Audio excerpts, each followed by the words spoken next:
Hello जी बात करो भाई। मैं चाहता हूँ कि आप मुझे कलमा शहादत पढ़ाएं। ला इलाहा इल्लल्लाह मुहम्मदुर रसूलुल्लाह सल्लल्लाहु अलैहि ला इलाहा इल्लल्लाह मुहम्मदुर रसूलुल्लाह। जी वसल्लम। हाँ, शिया बनना चाहते हैं या मुसलमान बनना चाहते हैं?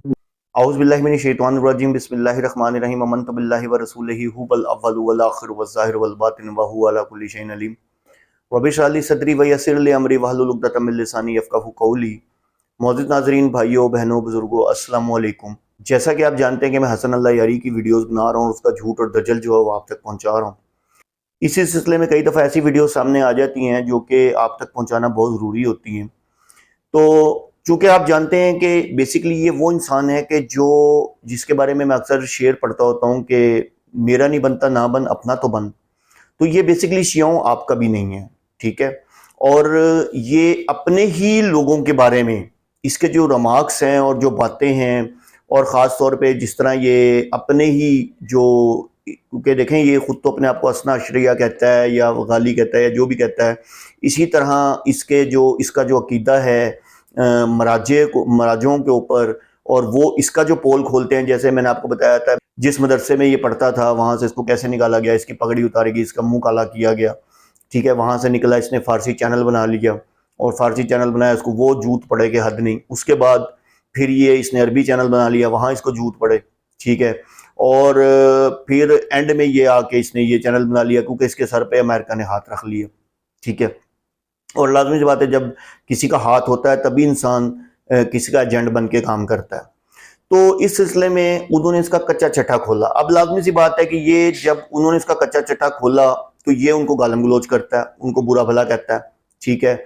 और मराजों को, यानी कि मराजों के वाले से कहता है कि ये, तो देखें मेरे नज़दीक दोनों ही काफिर हैं। मेरे नज़दीक शिया भले वो मराजी हों या जो भी हो, मेरे नज़दीक अकीदा जो है मेरा चेंज नहीं होगा, ठीक है। लेकिन मैं आपको ये बता रहा हूँ कि ये आप लोगों का भी नहीं है, ठीक है। अच्छा, अब मैं आपको जो वीडियो दिखाने जा रहा हूँ उसमें आपके बहुत बड़े आलिम हैं शहनशाह नकवी, खैर उनको मैं एक्सपोज कर चुका हूँ। शहनशाह नकवी साहब जो हैं वो इसकी जो, यानी कि ये जो मराजियत के ऊपर इसकी जो बकवासात हैं, इसकी जो सारी चीज़ें हैं, वो उसको बाकायदा तौर पे एक्सपोज कर रहे हैं, ठीक है। और बाकायदा तौर पे इसको अकीदा बता रहे हैं मुकम्मल के, यानी कि ये जो मराजियत के ऊपर और इन चीज़ों के ऊपर बकवासात करता है और वो मराजियत समझा रहे हैं और बाकायदा इसको मुंह तोड़ जवाब दे रहे हैं। तो आप ये वीडियो ज़रूर देखें, और ये मैं पूरी वीडियो डाल रहा हूँ ताकि आपको बात समझ आए कि इस इंसान, मैंने आपको कहा ना कि ये आपका भी नहीं है। तो आपके शहनशाह नकवी साहब जो इसकी छितरोल कर रहे हैं, ज़रा वो आप इसकी काइंडली ज़रूर देखें और पूरी वीडियो देखिएगा, आपको समझ आ जाएगा कि ये आपको किस तरह गुमराह कर रहा है, ठीक है। और वो जो आपका मज़हब है शिया मज़हब, तो वैसे ही बातिल मज़हब है, ठीक है। बहरहाल आपका ही मज़हब है, दोनों आपके ही आलिम है। डिफाइन आपने करना है वो वाला सही है या ये वाला सही है, ठीक है ना। तो दोनों आपके आलिम है। तो कहने का मतलब ये वीडियो आपको दिखाना इसलिए ज़रूरी थी कि आपका मज़हब एक जगह पर टिका ही नहीं हुआ। तो अब मैं आपके सामने उनकी वीडियो चलाने लगा हूँ, आप ये वीडियो कंप्लीट देखिएगा। उनके मेहदी ने, उनके फर्जंद ने, उनके बारहवें जानशीन ने जो निज़ाम दिया है, फ़अम्मल हवादिसुल वाक़िआ फ़रजऊ फ़ीहा इला अरवात अहादीसना, जब तुम्हारे सामने नए मसाइल सामने आए जो कुरान में तुम्हें न समझ में आ रहे हों, हदीस में तुम्हें रोशन ना हो रहे हों, तो जो कुरान और हदीस में तुम पर रोशन ना हो, तुम्हारे अंदर ये सलाहियत ना हो कि कुरान और हदीस से उन मसाइल को हल कर सको, फ़अम्मल हवादिसुल वाक़िआ फ़रजऊ भी ठीक है, फ़रजऊ भी ठीक है, फ़रजऊ फ़ीहा इला रुआत अहादीसना, तो फिर तुम हमारे रावियान हदीस की तरफ रुजू करो। इन्नहुम हुज्जती अलैकुम, वो तुम पर हमारी हुज्जत हैं, व अना या नहनु हुज्जतुल्लाहि अलैकुम अलैहिम, और हम उन पर अल्लाह की हुज्जत हैं। तो वो जिन्हें हमने मरजा तक़लीद के तौर पर जाना है, मराजे तक़लीद के तौर पे जिन्हें हम मानते हैं, वो सिस्टम है कुरान और हदीस को समझने का, जिसमें ये सलाहियत हो कि वो कुरान और हदीस को समझकर हमारे जदीद मसाइल का हल हमें पेश कर सके। हम उसे मर्जा कहते हैं, मुक़ल्लद कहते हैं, हम उसे मुज्तहिद कहते हैं, हम उसको मुज्तहिद आज़म कहते हैं, उसे आयतुल्लाहुल उज़्मा कहते हैं, और उससे हम रुजू कर रहे होते हैं ग़ैबत के अय्याम में। और हुज़ूर के अय्याम में भी ऐसा हुआ, यानी जो दौर मसलन इमाम मूसा काज़िम का दौर था, जो दौर इमाम अल्लाहुम्मा सल्लि अला امام جعفر صادق کا دور تھا، جو دور ائمہ کے حضور کے دور تھے نا، جب ائمہ کی زیارت ہر شخص کو ہوتی تھی، تو اس دور میں بھی امام مدینہ منورہ میں تشریف فرما تھے۔ بصرے کے مومنین کے مسائل کون حل کرتا تھا؟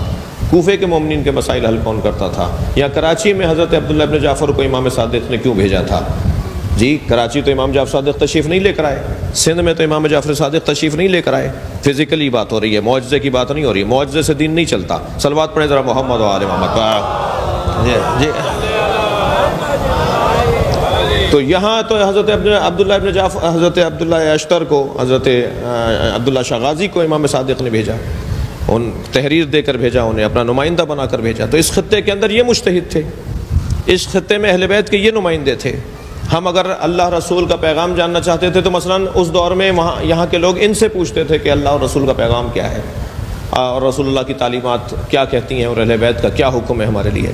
تو ان ایام میں بھی جو بعض لوگوں کو شبہ ہوتا ہے کہ جی یہ تقلید کا نظام تو ابھی سے شروع ہوا ہے، پہلے تو کوئی تقلید نہیں تھی، نہیں ایسا نہیں ہے، ائمہ کے زمانے سے تقلید ہے، کوئی دور خالی نہیں ہوا تقلید سے۔ خاص طور پر چھٹے امام سے لے کر اور 11ویں امام کے زمانے تک تو باقاعدہ مجتہدین کو مختلف علاقوں میں ائمہ اپنے سفیر کے طور پر بھیجتے تھے۔ سفارت کا سسٹم چھٹے امام نے ڈالا ہے۔ امام نے طاق سے کہا اجلس فی المسجد، جاؤ بصرے کی مسجد میں جا کر بیٹھا کرو، وہاں رہو بصرے میں، اور روزانہ مسجد میں جا کے بیٹھا کرو، وفتح، اور لوگوں کو فتویٰ دیا کرو، یعنی لوگ تم سے مسئلہ پوچھیں تو فتویٰ دو ان کو۔ پھر ایک چاہنے والے کو جب حضرت بھیجنے لگے اپنی طرف سے کہ فلاں شہر میں جا کر بیٹھو، تو حضرت سے اس نے کہا مولا میں جب مجھ سے کوئی مسئلہ پوچھے گا تو میرے نزدیک قرآن مدرک ہونا چاہیے یا قرآن سے ہٹ کر؟ حضرت نے فرمایا قرآن تمہارے نزدیک ہونا چاہیے، جس سے جواب دو ان کو، قرآن کی آیات کی روشنی میں جواب دو، اور وہ جو ہم نے تمہیں سکھایا ہے اس سے استنباط کرو، اس سے اپنی دماغ کی صلاحیتوں سے اس کے مسئلے کا حل تلاش کرو۔ اور یہ جو قرآن و حدیث کو سامنے رکھ کر ایک فیصلہ سنایا جاتا ہے، اسی کو فتویٰ کہا جاتا ہے۔ مجتہد کوئی اپنی جیب سے تو کوئی فتویٰ نہیں دے رہا ہوتا، کوئی اپنی خواہش کے اوپر تو عمل نہیں کر رہا ہوتا۔ تو یہ جو ہمارے جو سسٹم ہے، میں نے ایک جگہ کہا تھا کہ اگر ہم امام کی غیبت میں اور ان ایام میں مراجع کے سسٹم کو تسلیم نہیں کریں گے، مرجعیت کے سسٹم کو اگر ہم تسلیم نہیں کریں گے، تو پھر ہم میں اور ثقیفے والوں میں کوئی فرق نہیں رہے گا۔